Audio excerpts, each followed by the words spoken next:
मनुष्य की उत्पत्ति का सिद्धांत हर धर्म में अलग अलग है। मनुष्य की उत्पत्ति कब हुई, कैसे हुई और क्या मनुष्य बंदरों का विकसित रूप है? ऐसे कई सवाल मन में उठते हैं जिसका जवाब विज्ञान अपने तरीके से देता है और धर्म अपने तरीके से। यहाँ प्रस्तुत है हिंदू धर्मानुसार मनुष्य की उत्पत्ति का सिद्धांत।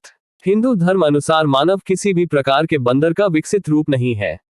पौराणिक ग्रंथों के अनुसार वानर और बंदरों को मनुष्य से अलग माना गया है। मानव की पहले लंबाई, आयु और उसका रूप भिन्न था, लेकिन फिर भी मानव जैसा प्राचीन काल में दिखता था वैसा ही आज भी है। बस उसके शरीर पर से बालों की मात्रा कम हो गई। जिस तरह वानरों या बंदरों की कई प्रजातियां होती है, उसी तरह मानव की भी कई प्रजातियां थी और आज भी उनमें से कुछ विद्यमान है। संसार के इतिहास और संवत्सरों की गणना पर दृष्टि डालें तो ईसाई संवत सबसे छोटा अर्थात 2018 वर्षों का है। सभी संवतों की गणना करें तो ईसा संवत से अधिक दिन मूसा द्वारा प्रसारित मूसाई संवत 3585 वर्ष का है।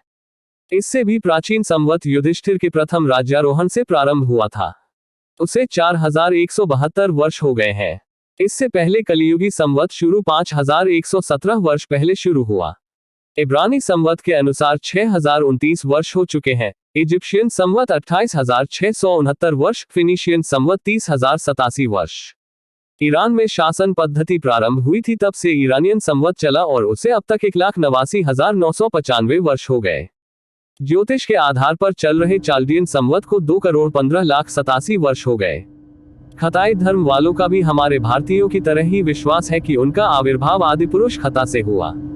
उनका वर्तमान संवत 8,88,40,388 वर्ष का है।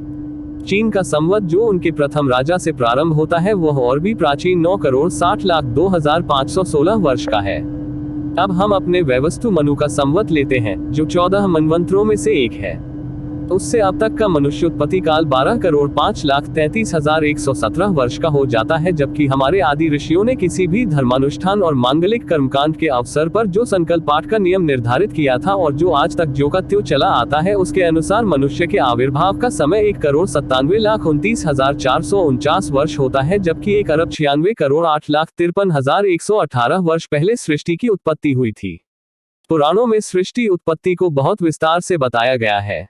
पुराणों अनुसार सृष्टि की आयु कुल 14 मनवंतर की होती है। एक मनवंतर में 30,67,20,000 वर्ष होते हैं। अब तक 6 मनवंतर बीत चुके हैं और यह 7वां मनवंतर चल रहा है।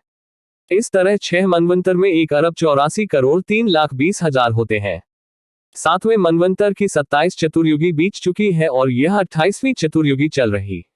28वीं चतुर्युगी में भी सत्ययुग, त्रेतायुग और द्वापर युग बीत चुका है और यह कलयुग चल रहा है जिसके 5,119 वर्ष बीत चुके हैं। एक मनवंतर में 71 चतुर्युगी होती है। एक चतुर्युगी में 4 युग होते हैं। पहला सतयुग जो 17,28,000 वर्षों का है। दूसरा त्रेतायुग जो 12,96,000 वर्षों का होता है। तीसरा होता है द्वापर युग 8,64,000 वर्षों का और चौथा कलियुग 4,32,000 वर्षों का। कुल मिलाकर के एक चतुर्युगी में वर्ष की संख्या 43,20,000 वर्ष हुई। इस प्रकार से 6 मनवंतर सहित 7वें मनवंतर के बीच चुके काल को जोड़ने के बाद 1,96,08,53,119 वर्ष होते हैं। इसका मतलब यह कि इतने समय पहले सृष्टि की उत्पत्ति हुई।